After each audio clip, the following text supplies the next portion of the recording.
आइए बच्चों, आपका स्वागत है। कक्षा 7 गणित क्या पढ़ रहे हैं? सरल समीकरण, सिंपल इक्वेशंस। चैप्टर नंबर 4 है आपका और एक्सरसाइज 4.2 के क्वेश्चन हम सॉल्व कर रहे थे। ठीक है डियर स्टूडेंट, तो देखिए क्वेश्चन नंबर 2 देखिए, एक्सरसाइज 4.2 का पहले चर को पृथक करने के लिए प्रयोग किए जाने वाले चरण को बताइए और फिर समीकरण को हल कीजिए। Give first the step you will use to separate the variable and then solve the equation. ठीक है, ये इसके पार्ट्स हैं। क्वेश्चन नंबर 2 के इतने पार्ट्स हैं, वन बाय वन इनको सॉल्व करते हैं। आप देखिए, ये एक इक्वेशन है, एक समीकरण है। इस समीकरण क्यों है? इसमें दो पक्ष हैं, बाएं पक्ष दाएं पक्ष और बीच में बराबर का चिन्ह है। इसको समीकरण कहते हैं। चर इसमें टी है, अचर आप 42 कह सकते हैं। ठीक है, अचर 42 हो गया, चर क्या हो गया? टी हो गया। तो चर और अचर के बीच के संबंध को समीकरण कहते हैं। ठीक है, A relationship between variable and constant is called an equation. In an equation, there are two sides, left hand side and right hand side. And there is the sign of is equal to between left hand side and right hand side. ठीक हो गया? अब इसको solve करना है। What is the meaning that solve the equation? समीकरण हल कीजिए, इसका क्या अर्थ है? पहले ये समझना है। समीकरण में जो चर है, समीकरण में जो अज्ञात है, समीकरण में जिसका मान ज्ञात नहीं है, उसका मान निकालना ही समीकरण का हल कहलाता है। जैसे यहां पर टी क्या है मालूम नहीं, टी के बारे में जानकारी नहीं। समीकरण में आप देख रहे हैं टी के मान बारे में जानकारी नहीं है, तो टी क्या है? चर है, चर वेरिएबल। और इसी अज्ञात को, क्योंकि जानकारी नहीं है टी के बारे में, इसका मान ज्ञात करना ही समीकरण का हल कहलाता है। ठीक है, in an equation two find the variable of this unknown means this is variable T. To find the value of this variable t, the value of t is the solution of this equation. समझ गए कि equation में जो variable है, जो चर है, उसकी वैल्यू, उसका मान निकालना ही समीकरण का हल कहलाता है। ठीक है, अब इसमें तरीका डियर क्या है, किस ढंग से इसमें t की वैल्यू निकालेंगे? How can you find the value of this t, this variable t? ठीक है, इस पर हम चर्चा करेंगे। तो चर्चा ये है कि हमको वेरिएबल को सेपरेट कर देना है, वेरिएबल को पृथक करना है। चर को पृथक करिए, चर को हटा दीजिए, एक तरफ चर रखिए, दूसरी तरफ अचर रखिए। तो t तो चर है, पर t के साथ 3 भी है, तो 3t का मतलब क्या हुआ? 3t का मतलब हुआ 3 इंटू टी, यह है इसका मतलब। ठीक है, 3t का मतलब क्या है? 3 इंटू टी। अब 3 इंटू टी से 3 हटाना है, तो क्या करेंगे हम? यदि इसमें 3 से डिवाइड कर देंगे तो टी यहां अकेला रह जाएगा। यदि मैं यहां से ये 3 खत्म करना चाहूंगा, तो मैं इसमें यदि 3 से डिवाइड कर दूं, ठीक है, 3 हटाना चाहता हूं तो मैं 3 से डिवाइड कर दूंगा। 3 हटाना चाहता हूं, 3 से भाग कर दिया तो 3 से 3 कट जाएगा, तो यहाँ टी बच जाएगा। तो चरण क्या है? चरण स्टेप क्या स्टेप लिया आपने? समीकरण में 3 से भाग देने पर, समीकरण में 3 से भाग देने पर dividing dividing the equation by 3। ये जो समीकरण है इसमें 3 से भाग देते हैं, इस इक्वेशन में 3 से डिवाइड करते हैं। तो 3 से डिवाइड करेंगे तो मैं कह रहा हूं कि 3t का मतलब है 3 इंटू टी, ठीक है, इज इक्वल टू 42। मैं कह रहा हूं 3 से यहां भी डिवाइड करिए, यहां भी डिवाइड करिए। अब आप जानते हैं 3 कम 3 इससे कट जाएगा, 3 1 जा 3 और 1 का मल्टीप्लाई टी के साथ होगा तो टी हो गया। टी बराबर, इसको इससे काटिए, 3 कम 3, ठीक है, एक बचेगा, 12 हो जाएगा, 3 चौके 12। तो टी बराबर कितना हो गया डियर स्टूडेंट? 14 हो गया। ये समीकरण का हल, ठीक है, टी इज इक्वल टू 14 समीकरण का हल है, समीकरण का हल। t is equal to 14 is the solution of equation। t is equal to 14 समीकरण का हल है। t is equal to 14 का लिए 3 into 14 14 42 समीकरण का हल है। आ गया समझ में? अब आप देखिए इसका b वाला पार्ट देखिए डियर स्टूडेंट। b वाले पार्ट में क्या है इसको आप समझ गए होंगे। देखिए b/2 इज इक्वल टू 6।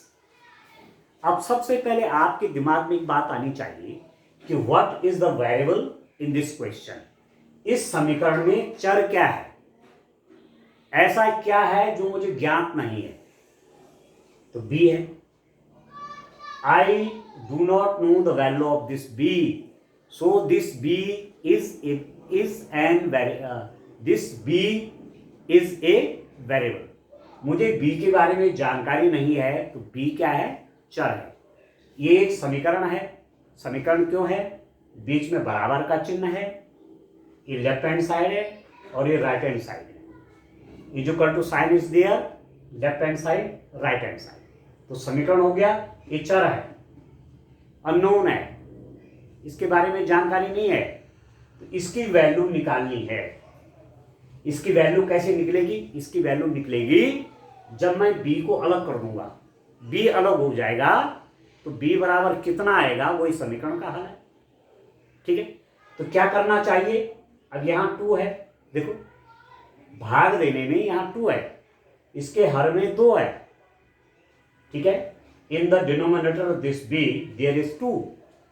तो क्या कर दूंगा, यदि मैं 2 से यहां भी गुणा कर दूंगा और यहां भी गुणा कर दूंगा तो 2 से 2 कट जाएगा, ठीक है। तो मैं क्या करूंगा, इस b को पृथक करने के लिए, to separate this b I should multiply this equation by 2।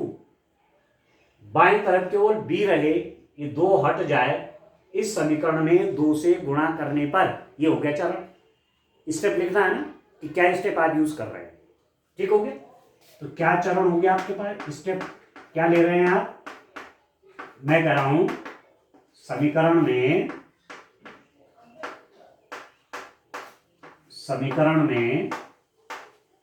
2 से गुणा करने पर, मल्टीप्लाइंग द इक्वेशन बाय 2, यहां लिख सकते हैं आप मल्टीप्लाइंग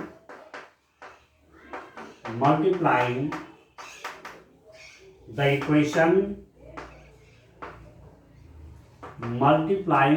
इक्वेशन बाय 2। समीकरण को 2 से गुणा करिए। क्यों ऐसा लिख रहा हूं, समीकरण क्यों बोल रहा हूं, केवल यही क्यों नहीं कर रहा हूं? जैसे b/2 में ये 2 हटाना है तो 2 से मल्टीप्लाई कर दिया, केवल यही क्यों नहीं कर रहा हूं? क्योंकि समीकरण जो है ना, जो काम बाएं तरफ करेंगे वही काम दाएं तरफ करेंगे। जो काम जैसे मैं कह रहा हूं 2 से मल्टीप्लाई लेफ्ट हैंड साइड में करेंगे तो राइट हैंड साइड में भी करेंगे, क्योंकि समीकरण है ये बैलेंस रहनी चाहिए। जैसे तराजू के 2 पल्ले होते हैं, ठीक है, डियर स्टूडेंट, बैलेंस होता है ना, बैलेंस, ठीक है। तो बैलेंस होता है, उसके दो पैंस हैं, एक तरफ सामान ज़्यादा हो गया, एक तरफ कम हो गया, तो ऐसे हो जाएगा ना।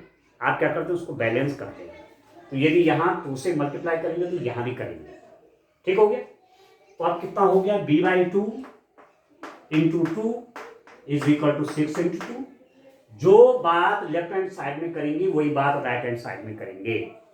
लेफ्ट हैंड साइड में मैं 2 से मल्टीप्लाई कर रहा हूं, तो राइट हैंड साइड में भी 2 से मल्टीप्लाई करना पड़ेगा। तो b/2 into 2 is equal to 6 into 2।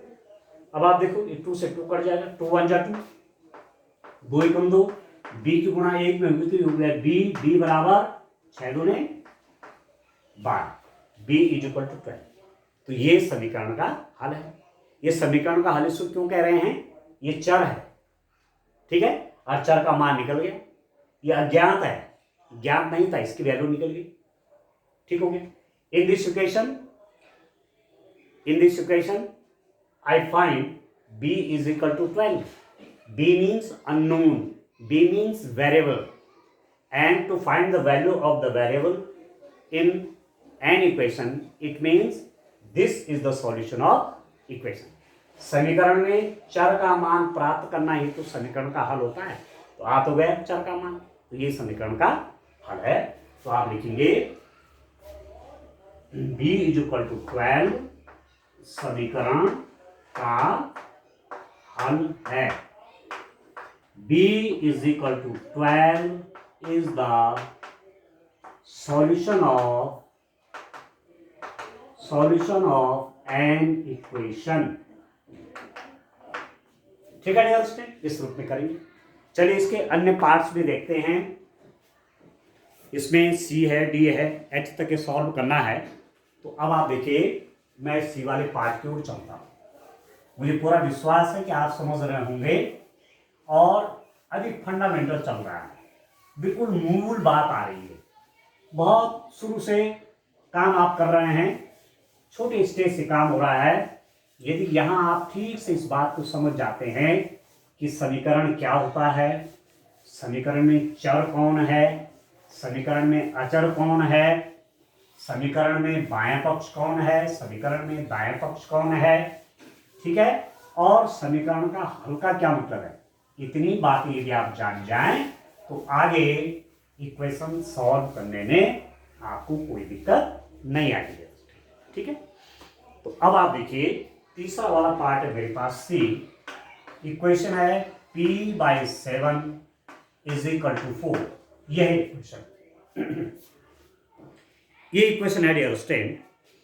अब आप देखो, सबसे पहले आपको ये देखना है इक्वेशन है, समीकरण है। यस, इस समीकरण इसलिए इज इक्वल टू साइन है, लेफ्ट हैंड साइड है, right hand side. This is an equation because is equal to sign is there, left hand side is there, right hand side is there, and variable and constants are there. Variable है, variable भी है, चर भी है। हमें नहीं पता कि चर कौन, हमें नहीं पता इस p का मान क्या है, तभी तो मैंने कहा कि ये चर है। इस इक्वेशन में ऐसा क्या है जिसके बारे में मुझे जानकारी नहीं है। आप कहेंगे p, तो p क्या है, वेरिएबल है, p क्या है, चर है, और इसी p का मान ज्ञात करना है। ठीक, तो क्या करेंगे, p का चर का पृथक्करण, सेपरेशन ऑफ वेरिएबल, इसको अलग करिए।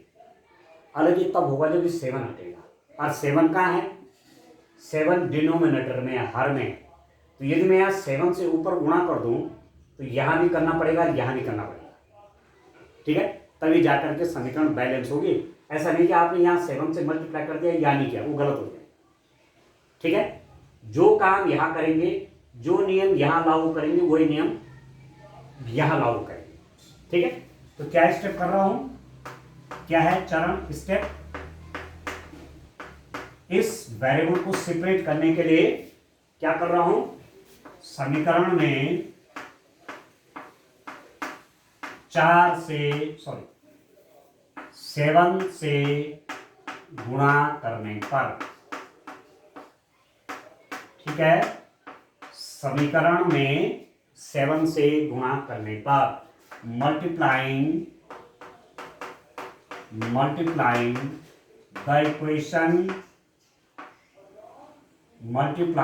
the equation by 7, इक्वेशन में 7 से मल्टीप्लाई करिए, तो p/7 इंटू 7 मल्टीप्लाई कर रहा हूँ, गुणा कर रहा हूँ, is equal to left hand side में तो 7 से मल्टीप्लाई हो गया, तो राइट हैंड साइड में भी करना पड़ेगा। लेफ्ट हैंड साइड में 7 से मल्टीप्लाई हो तो राइट हैंड साइड में भी करना पड़ेगा। अब आप देखो, ये डिनोमिनेटर में ये न्यूमरेटर में 7 1 जा 7, 7 एकम 7 कट गया। अब p का मल्टीप्लाई 1 के साथ, तो 1 का मल्टीप्लाई किसी के साथ होगा, चर है चाहे अचर है वही आएगा, तो p का मल्टीप्लाई 1 के साथ तो p हो गया, p इज इक्वल टू 7 चौके 28, 7 4 जा 20। ठीक है डियर, तो आ गया ना चर की वैल्यू, वेरिएबल की वैल्यू आ गई, तो ये तो समीकरण का हल है।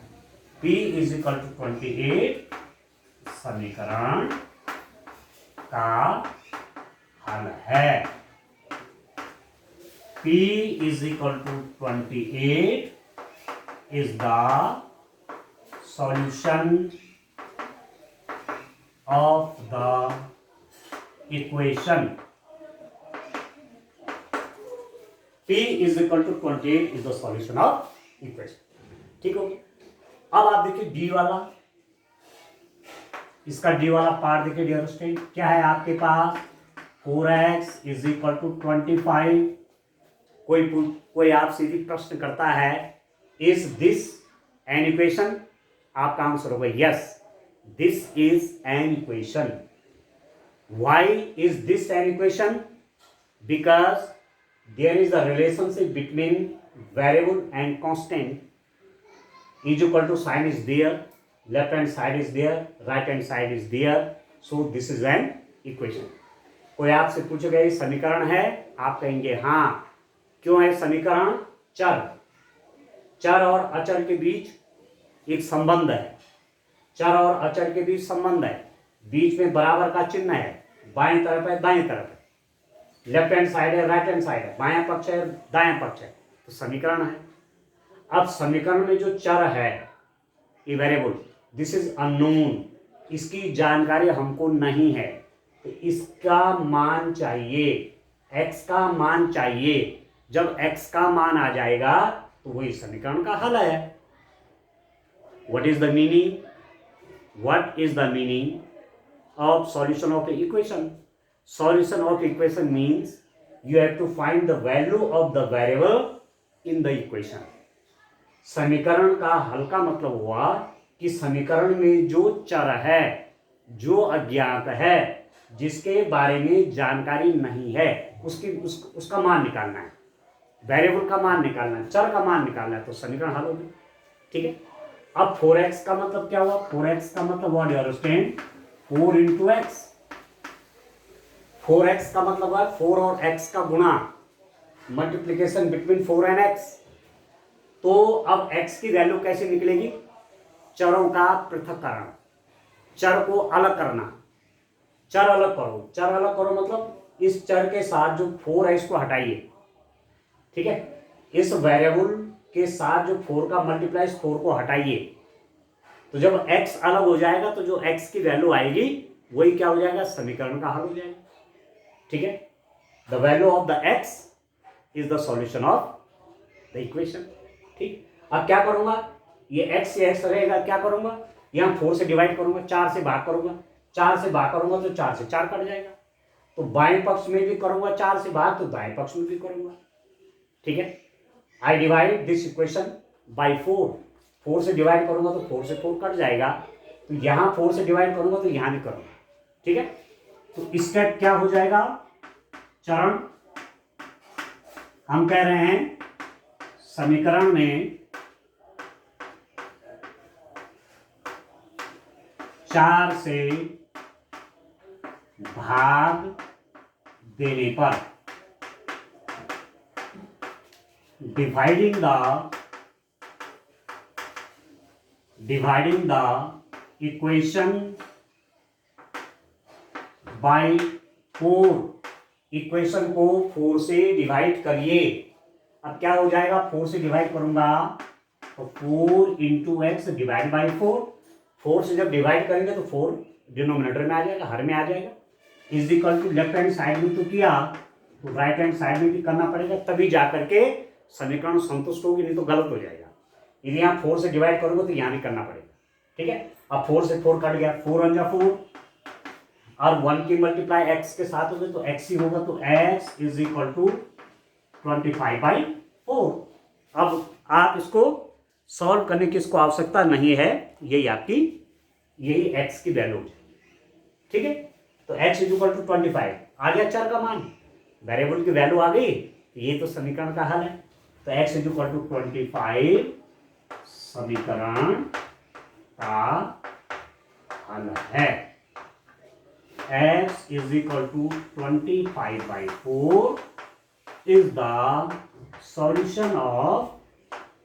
सॉल्यूशन ऑफ एन इक्वेशन, ठीक है।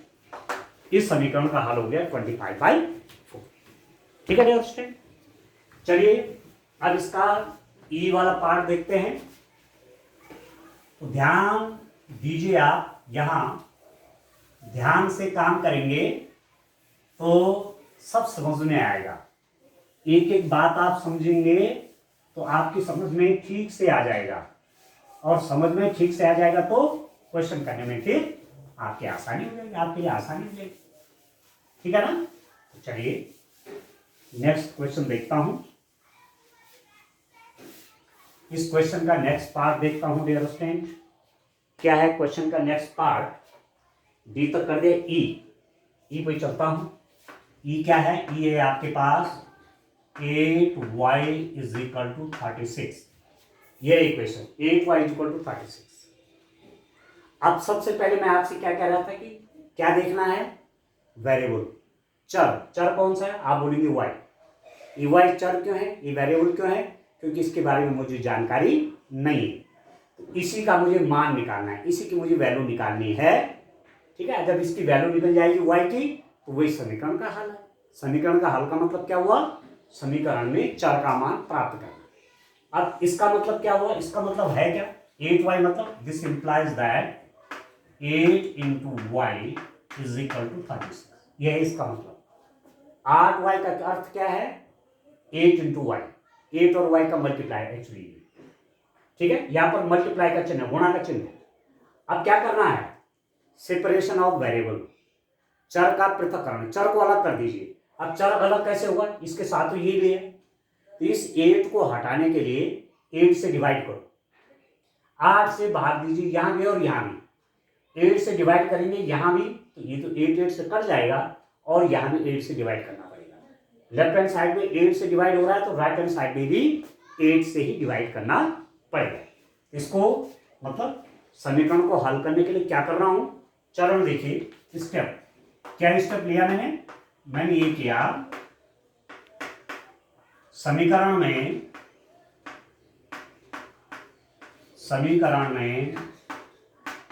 8 से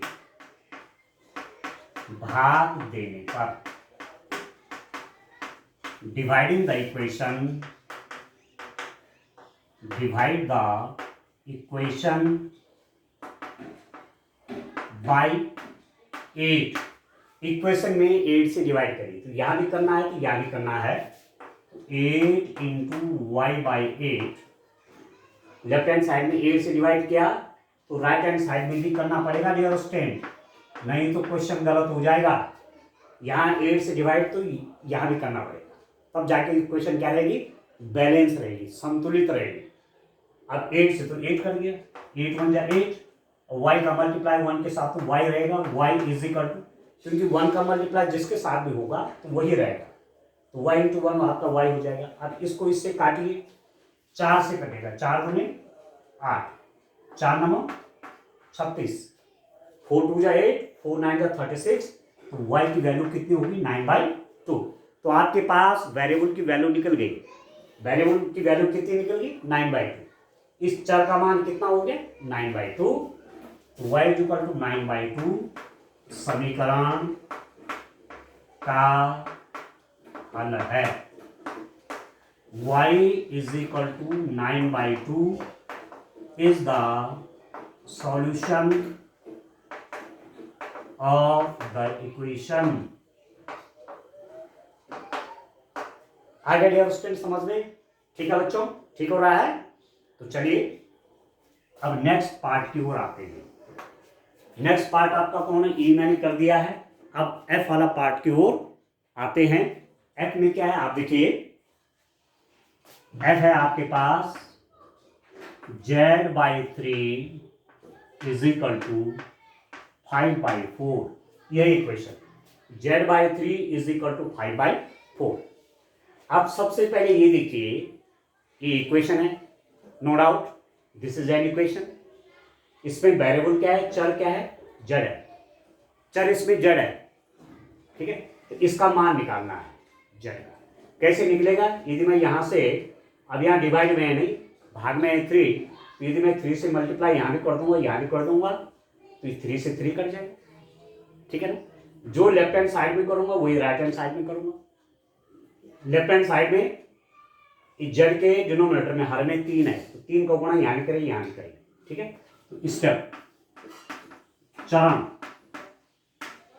समीकरण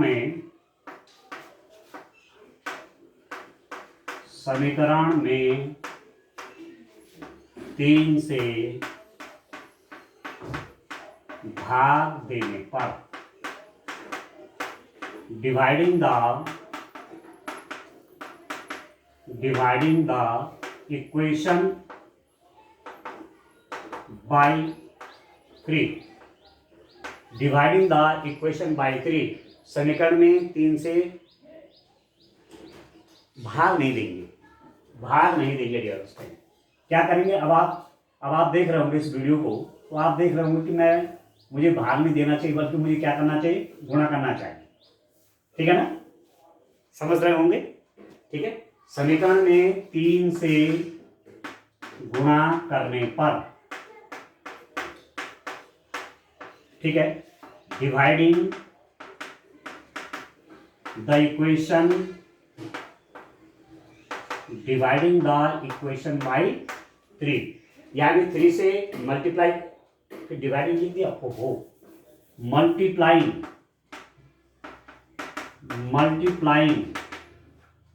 करिए, यहां भी 3 का गुणा करिए, यहां भी करिए, तो कितना हो जाएगा, z/3 into 3 is equal to 5/4 into 3।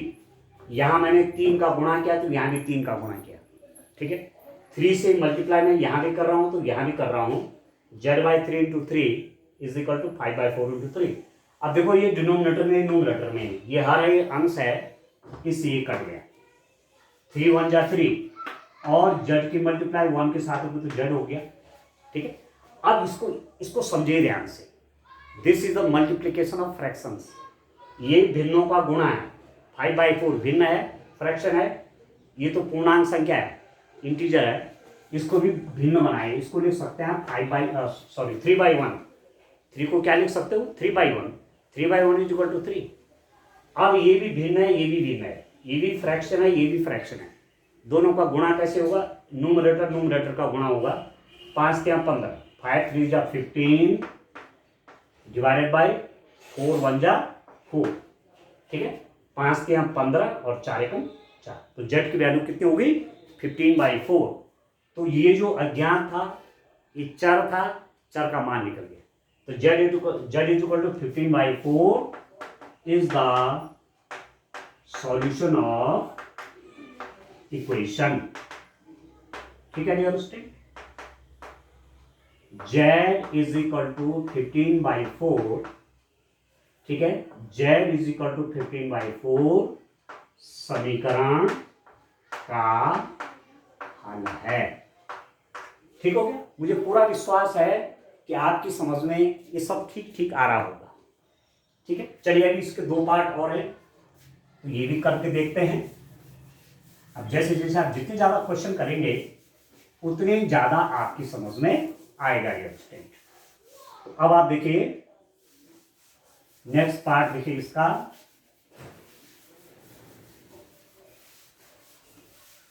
देखिए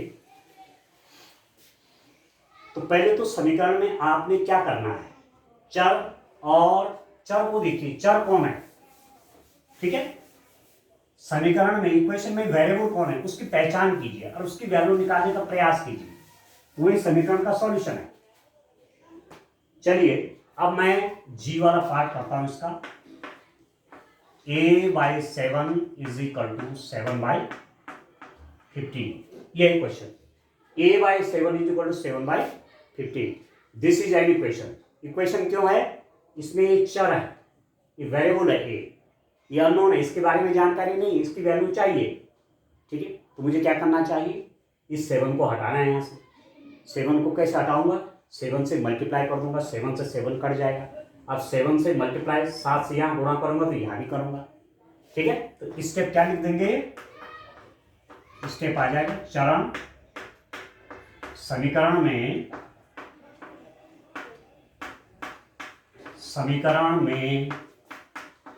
7 से गुणा करने पर मल्टीप्लाइंग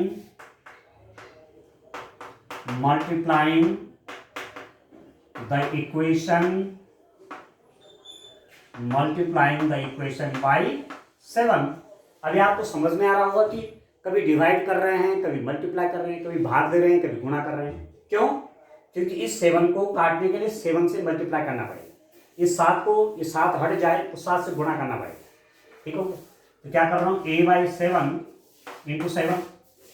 अब लेफ्ट हैंड साइड में 7 से मल्टीप्लाई किया अपनी तरफ से, तो राइट हैंड साइड में भी करना पड़ेगा 7/15 इंटू 7। अब ध्यान दीजिए, 7 से 7 कटेगा, 7 1 जा 7, a की मल्टीप्लाई 1 के साथ होगी तो ये हो गया आपके पास a इज इक्वल टू 7 7। अब इसको देखिए ध्यान से, ये तो फ्रैक्शन है, भिन्न है और ये इंटीजर है, तो इसका डिनोमिनेटर भी 1 बना दीजिए।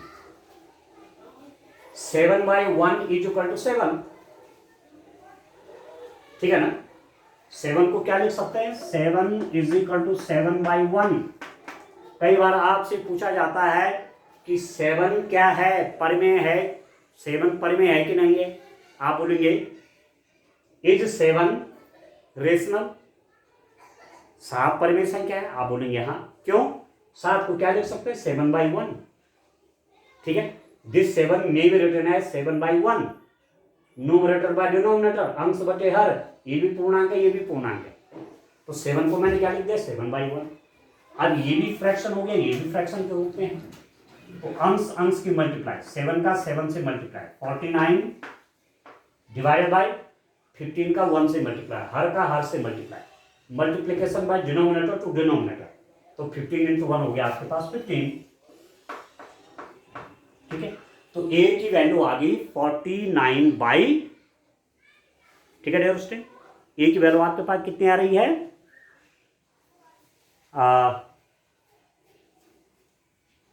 49/15। ये जी वाला है ना, जी वाला पार्ट। ठीक है, इसको देखिए एक बार, 7 से मल्टीप्लाई किया ना मैंने, 7 से 49/15। देखिए ध्यान से डियर स्टूडेंट, ये क्वेश्चन एक्चुअली आपके पास क्या था? क्वेश्चन a/5 है, ये a/5 इज इक्वल टू 7/15, इसको करेक्ट कर लीजिए, ये है a/5। ठीक है, ठीक है ना? तो देखिए a/5 है तो a/5 के हिसाब से करते हैं। ठीक है ना? a/7 नहीं बल्कि क्या है? a/5 है। यह है क्वेश्चन। देखिए a/5 इज इक्वल टू 7/15 है, ये है। ठीक है, क्या स्टेप लूंगा? क्या करेंगे? इस 5 को हटाएंगे।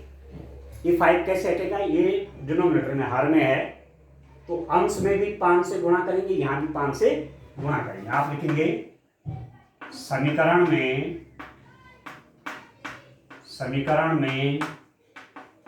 5 से गुणा करने पर,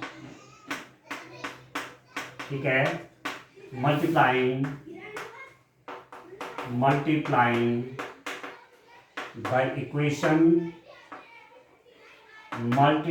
द इक्वेशन बाय 5। यहाँ भी 5 से मल्टीप्लाई करिए, यहाँ भी करिए, 5 से गुणा यहाँ करिए, यहाँ भी करिए, a/5 into 5 is equal to 7/15 into 5। 5 से गुणा यहाँ भी कर रहा हूँ, यहाँ भी कर रहा हूँ। क्यों कर रहा हूँ? ये हर है ना 5, डिनोमिनेटर है ना 5, ये तभी कटेगा जब आप अंश में 5 से मल्टीप्लाई करेंगे। ठीक हो गया? क्योंकि मुझे ए अकेला चाहिए, अलग चाहिए। तो आप देखो 5 1 जा 5, ये तो कट गया, और 5 से ये भी कटेगा। 5 1 जा 5 और 5 3 जा 15। ये कितना हो गया? दिस इंप्लाइज दैट ए का मल्टीप्लाई 1 के साथ आ गया। ए इज इक्वल टू 7 1 जा 7, ये आ गया 7/3। तो चर का मान आ गया, वेरिएबल की वैल्यू आ गई। तो ये क्या हो जाएगा? ए इज इक्वल टू 7/3 समीकरण का हल है। ठीक हो गया? A is equal to 7/3 is the solution of equation. ठीक हो गया? चर की वैल्यू निकल गई। ठीक है डियर स्टूडेंट? अब इसका लास्ट वाला पार्ट आप देखिए, बस इस रूप में करना है। ये सब सरल है डियर स्टूडेंट। अब मैं इसका h वाला पार्ट करता हूं। h पार्ट में क्या है? 20t is equal to -10। यह आपका समीकरण है, ये इक्वेशन है, क्योंकि इसमें वेरिएबल है, कांस्टेंट है। इस t की वैल्यू निकालने के लिए 20 हटाना पड़ेगा। ठीक है? तो 20 कैसे हटेगा? जब 20 से डिवाइड कर दूंगा, 20 से यहां भी भाग करूंगा, यहां भी करूंगा। ठीक है? तो क्या स्टेप लूंगा? देखिए, समीकरण में 20 से भाग देने पर डिवाइडिंग द इक्वेशन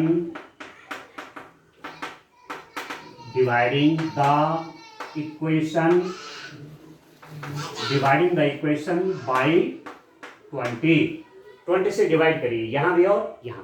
ये 20 तभी हटेगा जब मैं यहाँ 20 से भाग दूंगा, 20 से डिवाइड करूंगा। तो 20 इंटू टी, 20t का मतलब है 20 इंटू टी। 20 से डिवाइड किया, लेफ्ट हैंड साइड में भी किया तो राइट हैंड साइड में भी करना पड़ेगा। ये लेफ्ट हैंड साइड में 20 से डिवाइड करें तो राइट हैंड साइड में भी करना पड़ेगा। 20 से 20 कट गया, 21 या 20, तो ये आ गया टी इंटू 1t। अब 10 से कम 10, 10 दूनी 20, 10 1 जा 10, 10 2 जा 20, ये हो गया -1/2। तो t की वैल्यू कितनी आएगा डियर स्टूडेंट? t आपके पास आ गया -1/2। ये था ना 20t इज इक्वल टू -10, तो ये आपके पास आ गया t इज इक्वल टू -1/2। आ गया चर की वैल्यू, चर का मान आ गया, वेरिएबल की वैल्यू आ गई, तो t की वैल्यू आ गई। ये तो समीकरण का हल है, समीकरण का हल है। ठीक है? t is equal to -1/2 is the solution of equation. समीकरण का ये हल हो गया। ठीक है डियर स्टूडेंट? इस रूप में आपने इक्वेशन करनी है। अभी जैसे जैसे आगे बढ़ेंगे और भी क्वेश्चन सॉल्व करने के लिए मिलेंगे और आपकी पकड़ मजबूत हो जाएगी, आप ठीक से समझ पाएंगे। ठीक है डियर स्टूडेंट? Thank you.